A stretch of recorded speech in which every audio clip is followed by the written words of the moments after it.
ആഗോള അയ്യപ്പ സംഗമം നടത്താൻ പാടില്ലായിരുന്നുവെന്നും ആ പേരിടാൻ പാടില്ലായിരുന്നുവെന്നും ഇപ്പോൾ CPM സംസ്ഥാന സമിതിയിൽ നിന്നൊരു ഇത് വന്നു. അതായത് ജാതി വെച്ച് അല്ലെങ്കിൽ മതക്കാരെ പിടിക്കാൻ വേണ്ടി ഒരു സംഗമം നടത്തിയതായിരുന്നു ഇത്. ശബരിമല സ്വർണ്ണക്കൊള്ള കേസിൽ CPMന്റെ മുഖം ആകെ കരിവാരി പൂണ്ടപ്പോൾ ആ ഒരു മുഖം മിനുക്കാൻ വേണ്ടി നടത്തിയ ഒരു നാടകം അല്ലെങ്കിൽ ഭക്തി നാടകമായിരുന്നു അയ്യപ്പ സംഗമം, ആഗോള അയ്യപ്പ സംഗമം. പമ്പാനദി തീരത്ത് എല്ലാവിധ മതക്കാരെയും അല്ലെങ്കിൽ എല്ലാവിധ ഹിന്ദുക്കളെയും ഒത്തുകൂട്ടിയുള്ള ഒരു ആഗോള അയ്യപ്പ സംഗമം. അതുവഴി പലവിധ വികസനത്തിന് വേണ്ടിയുള്ള സെമിനാറുകളോ അല്ലെങ്കിൽ ഓരോ പ്രോജക്റ്റ് അവതരണമോ കാര്യങ്ങളോ എല്ലാം എന്നാണ് സർക്കാരിൻ്റെ വിശദീകരണം. പക്ഷേ സഖാക്കൾ ഒരു കാരണവശാലും ആ ഒരു അയ്യപ്പ സംഗമം നടത്തരുതായിരുന്നു എന്ന് ആ തുടക്കത്തിലെ ഒരു കൂട്ടം ആൾക്കാർ പറഞ്ഞു വരുന്നു. പക്ഷെ അതൊന്നും ചെവിക്കൊള്ളാതെ ആഗോള അയ്യപ്പ സംഗമം നടത്തുകയും അതിൻ്റെ പേരിൽ വൻ അഴിമതി നടത്തുകയും ചെയ്തിട്ടുള്ള ഒരു കൂട്ടമാണ് ഈ CPM. ഇപ്പോൾ സംസ്ഥാന സമിതിയിൽ വന്നിരിക്കുന്ന പൂർണ്ണമായിട്ടും ഇവർക്ക് മനസ്സിലായി അങ്ങനെ ഒരു ചടങ്ങ് നടത്തരുതായിരുന്നു. ഇപ്പോൾ അതിൻ്റെ പേരിൽ തന്നെ ദേവസ്വം വകുപ്പിന് ഒരു 3 കോടിയിലധികം രൂപ നഷ്ടമായിട്ടുണ്ട്. അത് CPMന്റെ തന്നെ സംഘടന അല്ലെങ്കിൽ ആ ഒരു ലേബർ സൊസൈറ്റിയായ ഊരാളുങ്കലിൻ്റെ ഒരു ഈവന്റ് കമ്പനിയാണ് അതിനു വേണ്ടിയുള്ള പന്തല്, സ്റ്റേജ്, അതുപോലത്തുള്ള എല്ലാ കാര്യങ്ങളും, സ്റ്റേജ് ഡെക്കറേഷൻ പോലുള്ള എല്ലാ കാര്യങ്ങളും ചെയ്തത്. ഇവർ ഒരു ദാക്ഷിണ്യമില്ലാതെ 3 കോടിയിലധികം രൂപ പറഞ്ഞു വാങ്ങി. ഈ പറഞ്ഞു വാങ്ങിയതെല്ലാം നേരെ CPMമാരുടെ പോക്കറ്റിലേക്കാണ് പോയത്. അത് മറ്റൊരു കാര്യം. പറഞ്ഞു വന്നത് എന്താണെന്ന് വെച്ചാൽ, ഇപ്പോൾ 2 ദിവസമായി സംസ്ഥാന തല സമിതി അടക്കുകയായിരുന്നല്ലോ. അപ്പോൾ അതിൽ 10 വർഷം തങ്ങൾക്കുണ്ടായ എല്ലാ അപജയങ്ങളുടെയും ഒരു വിശദീകരണം ആ ഒരു യോഗത്തിൽ പറയുകയുണ്ടായി. അതിലാണ് ഇപ്പോൾ ആഗോള അയ്യപ്പ സംഗമം നടത്തരുതായിരുന്നു, അതുമാത്രമല്ല പത്മകുമാറിനെ ഒഴിവാക്കി നിർത്തണമായിരുന്നു, പത്മകുമാറിനെ സപ്പോർട്ട് ചെയ്തോ അല്ലെങ്കിൽ പിന്തുണച്ചതോ അല്ലെങ്കിൽ അദ്ദേഹത്തിന് എതിരെ കേസെടുക്കാതെ വഴി തിരിച്ചു വിടാൻ ശ്രമിച്ചത് എല്ലാം തെറ്റായി പോയി. അയാളെ സംരക്ഷിക്കരുതായിരുന്നു എന്നാണ് ഇപ്പോൾ CPMന്റെ നിലപാട്. അതായത് ആ സമയത്ത് ഉണ്ടാകേണ്ട ഒരു നിലപാട്, കർശന നിലപാട് ഇപ്പോഴാണ് തിരിച്ചറിവായിട്ട് ഈ ഒരു സഖാക്കൾക്ക് എത്തിയിരിക്കുന്നതെന്നാണ് പുതിയ വിവരം. നമുക്കറിയാം, സ്വർണ്ണക്കൊള്ള വന്നപ്പം അതിൽ കേസിൽ അകപ്പെട്ടവർ മിക്കവരും കമ്മ്യൂണിസ്റ്റ് പാർട്ടി സപ്പോർട്ട് ചെയ്തിരുന്നവരായിരുന്നു. അവരെ എതിർത്ത് പറയാനോ പത്മകുമാറിനെതിരെ ഒന്നും സംസാരിക്കാനൊന്നും വന്നിട്ടില്ലായിരുന്നു CPM. പക്ഷെ അവർ പറഞ്ഞത് സോണിയാഗാന്ധിയുടെ തലയിൽ വരെ ഇട്ട് രക്ഷപ്പെടാനായിട്ട് നോക്കി, ആൾക്കാരെ പറ്റിക്കാൻ നോക്കിയായിരുന്നു. പക്ഷെ അതെല്ലാം അതിൻ്റെ ഇടയ്ക്ക് അയ്യപ്പ സംഗമവും നടത്തി. അങ്ങനെ നടത്തി ആൾക്കാരെ മതത്തിലൂടെ വോട്ട് പിടിക്കാൻ നോക്കിയതായിരുന്നു. പക്ഷെ അതങ്ങ് ചീറ്റിപ്പോയില്ലേ? ചീറ്റിപ്പോയെന്ന് മാത്രമല്ല, CPMന് ഈ ലഭിക്കാവുന്നിടത്തോളം ഏറ്റവും വലിയ മുഖത്തേറ്റ അടിയും ഏറ്റവും വലിയ അപമാനമായി പോയി. കാരണം CPM എന്നുള്ളൊരു അല്ലെങ്കിൽ കമ്മ്യൂണിസ്റ്റുകൾക്ക് എന്നൊരു ആദർശമുണ്ട്, അവരുടേതായിട്ടുള്ള ഒരു നിലപാടുണ്ട്. ഇപ്പോൾ ദൈവഭക്തി അല്ലെങ്കിൽ ദൈവവിശ്വാസം ഉണ്ടാവരുത് എന്ന് ഇതിൽ പറയുന്നില്ല, പ്രത്യയശാസ്ത്രത്തിൽ പറയുന്നില്ല. പക്ഷെ അതിനുവേണ്ടി മാത്രമായിട്ട് നടക്കരുത് എന്നുള്ള ഒരു പ്രത്യയശാസ്ത്രമുണ്ട് കമ്മ്യൂണിസ്റ്റുകാർക്കിടയിൽ.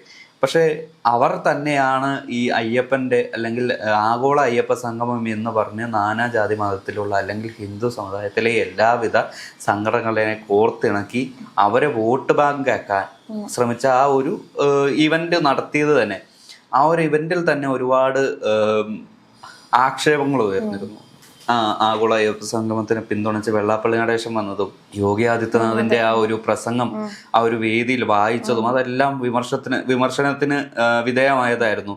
ഇനി ഉള്ള ദിവസങ്ങളിലെല്ലാം CPMന് ഏറ്റവും കൂടുതൽ പഴിചാരാൻ അല്ലെങ്കിൽ കുറ്റമേൽക്കപ്പെടാൻ പോകുന്ന ഒരു പ്രശ്നമായിരിക്കും അല്ലെങ്കിൽ ഒരു വിവാദമാണ് ഈ ആഗോള അയ്യപ്പ സംഗമം. ഇപ്പം കഴിഞ്ഞ ദിവസം റിപ്പോർട്ട് വന്നായിരുന്നു, ഭരണവിരുദ്ധ വികാരം ഉണ്ടായിരുന്നു, കണ്ണൂരിലെ തളിപ്പറമ്പിലെ സ്ഥാനാർത്ഥിത്വം ഒക്കെ പറഞ്ഞു. TI മധുസൂദനന്റെ സ്ഥാനാർത്ഥം ഇതായിരുന്നു. അതായത് ആ ഒരു ഫണ്ട് തട്ടിപ്പ് കേസിലെ തന്നെ ആരോപണ വിധേയനായ TI മധുസൂദനെ തളിപ്പറമ്പിൽ തന്നെ സ്ഥാനാർത്ഥിയാക്കിയത് ഏറ്റവും അല്ലെങ്കിൽ ഏറ്റവും തെറ്റായ തീരുമാനമാണെന്ന് CPM വിലയിരുത്തി, അല്ലെങ്കിൽ CPM അത് തിരിച്ചറിഞ്ഞു.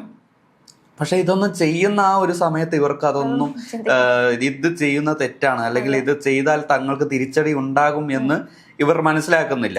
ശരിക്കും വീണ് കഴിഞ്ഞാലേ വേദന വരൂ എന്ന് പറയുമല്ലോ എന്ന് പറയുന്ന പോലെയാണ് ഈ CPMന്റെ ഇപ്പോഴത്തെ ഒരു തിരിച്ചറിവ്. എന്ത് ചെയ്താലും ജനങ്ങൾ സപ്പോർട്ട് ചെയ്യുമെന്നൊരു വിശ്വാസം ഉണ്ടായിരുന്നു.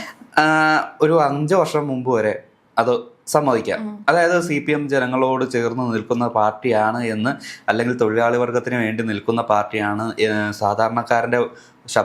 സാധാരണക്കാരന്റെ ശബ്ദമാണ് എന്ന് പറയുന്ന ഒരു വിശേഷണം ഉണ്ടായിരുന്നു 5 വർഷം മുമ്പ് വരെ. പക്ഷെ ആ ഒരു തുടർഭരണമാണ് ഈ CPM-നെ ഏറ്റവും കൂടുതൽ അവരെ അന്ധരാക്കി. ആ ഒരു ഭരണത്തിന്റെ, അതായത് ചക്കരക്കുടത്തിൽ കൈയിട്ടാൻ നിൽക്കാത്ത ആൾക്കാരില്ലെന്നാണല്ലോ പറയുന്നത്. ആ ഒരു തുടർഭരണത്തിന്റെ ആ ഒരു അന്ധത ഇവരുടെ തലയ്ക്ക് മത്ത് പിടിപ്പിച്ചു. അധികാരം മത്ത് പിടിപ്പിച്ചതിന്റെ ഒരു അവസ്ഥയിലുള്ള ഒരു ഉണ്ടായ വീഴ്ചയിലുള്ള ആക്കമാണ് ഇപ്പോൾ CPM അനുഭവിക്കുന്നത് തന്നെ.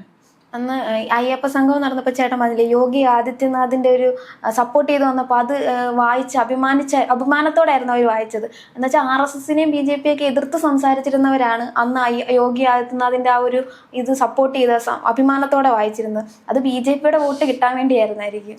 അതെ, അത് ഒരു എന്താ പറയാ, BJP CPM ബാന്ധവം എന്ന് വേണമെങ്കിൽ പറയാം. കാരണം അതുവരെ ഇപ്പൊ യോഗി ആദിത്യനാഥ് UP അല്ലെങ്കിൽ കേരളത്തിനെ വരെ അധിക്ഷേപിച്ച് സംസാരിച്ച ഒരു സമയത്ത് CPM സഖാക്കൾ ഒരുപാട് കേരളത്തിന് വേണ്ടി സപ്പോർട്ട് ചെയ്ത്, അല്ലെങ്കിൽ BJPക്ക് എതിരെ ഉള്ള നിലപാടെടുത്തിരുന്നു. അതേ CPMകാർ തന്നെ, അതേ CPM ഭരിക്കുന്ന സർക്കാർ തന്നെ ഈ ഒരു യോഗി ആദിത്യനാഥിന്റെ മംഗളപത്രം വായിക്കുകയാണ്. കാരണം എന്താ, ഇയാൾ പറയുന്ന, അല്ലെങ്കിൽ യോഗി ആദിത്യനാഥ് കാണുന്നത് ഹിന്ദുക്കൾക്ക് വേണ്ടിയുള്ള ഒരു സംഗമം ഉണ്ടല്ലോ, ആ ഒരു സമൂഹത്തിന് വേണ്ടിയാണ് ഇത് പ്രകീർത്തിച്ചത്. ആ ഒരു പത്രത്തിലൂടെ പ്രകീർത്തിച്ചത് ഹിന്ദു സമൂഹത്തെയാണ്. അത് അക്ഷരം പ്രതി ഏറ്റെടുക്കുകയായിരുന്നു CPM ഒരിക്കലും ഒരു വർഗീയ സംഘടനയല്ല. കേരളത്തിൽ അല്ലെങ്കിൽ ഇന്ത്യയിൽ തന്നെ വർഗീയ സംഘടനയല്ല CPM. പക്ഷെ ആ ഒരു വർഗീയ സംഘടനയായ BJPക്കൊപ്പം ചേർന്നപ്പോൾ CPMന്റെ ഒരു മുഖം പൊളിഞ്ഞു വീഴുകയായിരുന്നു ആ ആഗോള അയ്യപ്പ സംഗമത്തിന്റെ ആ വേദിയിൽ. എന്തായാലും 2 ദിവസം കൊണ്ട് അവർ തന്റെ തെറ്റ് സമ്മതിച്ച് ഓരോന്നോരോന്ന് പുറത്തായി വരുന്നുണ്ട്. തങ്ങൾ ഇത് തെറ്റ് ചെയ്തു എന്നൊക്കെ പറഞ്ഞല്ലേ. അല്ല, അത് ചെയ്യാൻ പോകുന്ന പുതിയ തെറ്റിന് വേണ്ടിയുള്ള എന്താ പറയാ, ഒരു കുമ്പസാരം എന്ന് വേണമെങ്കിൽ നമുക്ക് കരുതാം. അത് മാത്രമല്ല, ഇപ്പോൾ നമ്മൾ തന്നെ മുമ്പ് ചർച്ച ചെയ്തിട്ടുള്ളതാണ്, അതായത് യുവതികൾക്കെതിരെയുള്ള അല്ലെങ്കിൽ സ്ത്രീജനങ്ങൾക്ക് എതിരെയുള്ള CPM അല്ലെങ്കിൽ ഇടതുപക്ഷ പ്രവർത്തകരുടെ ഒരു അട്രോസിറ്റി അല്ലെങ്കിൽ അധിക്ഷേപങ്ങളും അക്രമങ്ങളും കാര്യങ്ങളും എല്ലാം, പിന്നെ യുവജനങ്ങൾ, തൊഴിലാളി വർഗങ്ങൾ, ഇവരെല്ലാം ഒരു പരിധി വരെ ഇവർ അകറ്റി നിർത്തിയിട്ടുള്ള ഒരു സമയമുണ്ടായിരുന്നു.